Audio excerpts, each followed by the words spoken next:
and disaster unfold in Gaza. Today there was a small glimpse of light.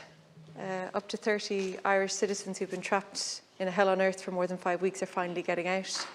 I really hope that they and every Irish citizen can escape the carnage. For more than 2 million people who remain in Gaza, the nightmare continues. The horror is unimaginable. Yesterday, your colleague Simon Harris described it as a war on children. Strong words, but where is the action? How can you know that, say that, and do nothing? Taoiseach, Europe is Israel's biggest trading partner. Trade is governed by the EU-Israel Association Agreement, which has an essential elements human rights clause. Israel's savage onslaught in Gaza does not just breach that clause, it makes a mockery of it. When I raised this with you last week, you suggested the prospect of economic sanctions was somehow fanciful. But the text of the human rights clause in that deal is clear and it's unambiguous. It's not a matter of subjective opinion. It is a matter of legal obligation. The Social Democrats are not the only ones making this argument. Fianna Fáil MEP Barry Andrews and 30 other MEPs have written to Ursula von der Leyen seeking a review of the EU-Israel trade deal on similar grounds. Belgium's Deputy Prime Minister Petra de Sutter has also called for the deal to be suspended. So what we're asking you to do is not outlandish, it's not impossible, it is entirely reasonable and is entirely feasible.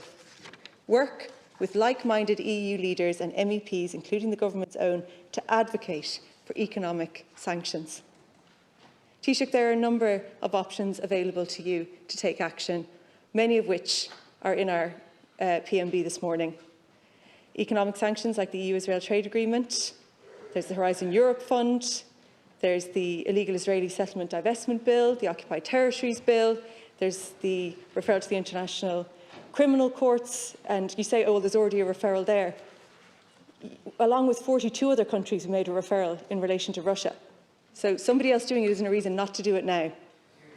There's the option of removing the diplomatic status of the ambassador.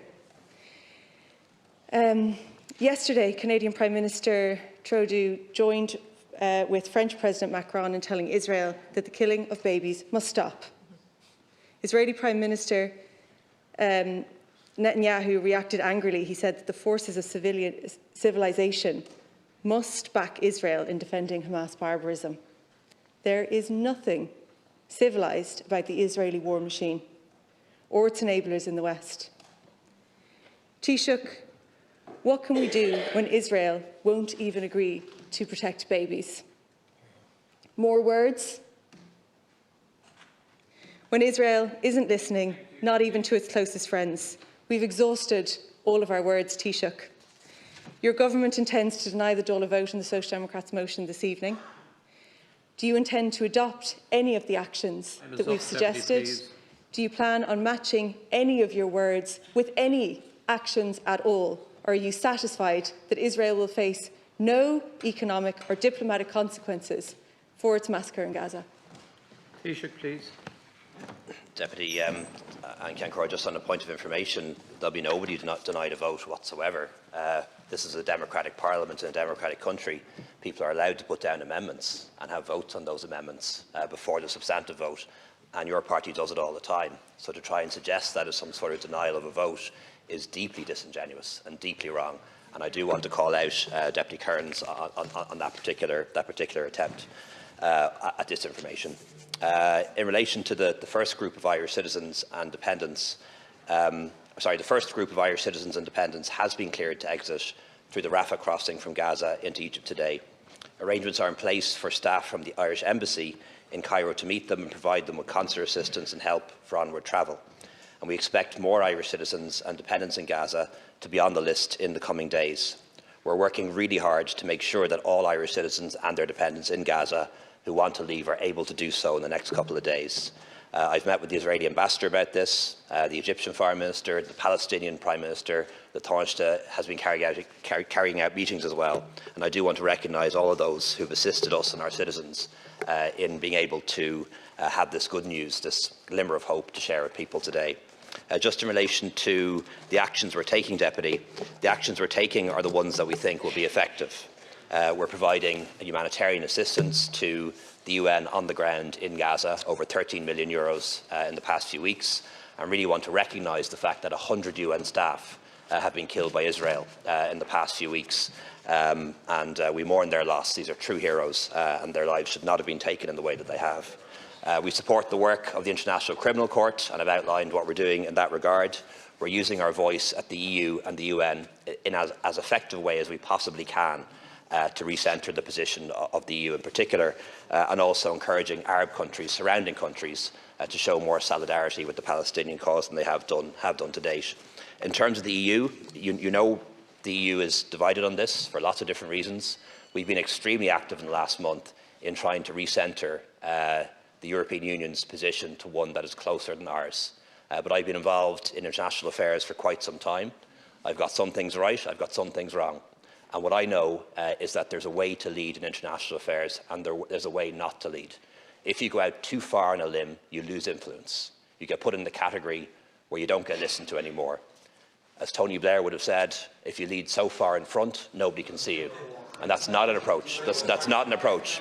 That's not an approach that works. That's not an approach that works in international affairs. Yeah. The author of the Good Friday Agreement. And was in that context he said it, by the way.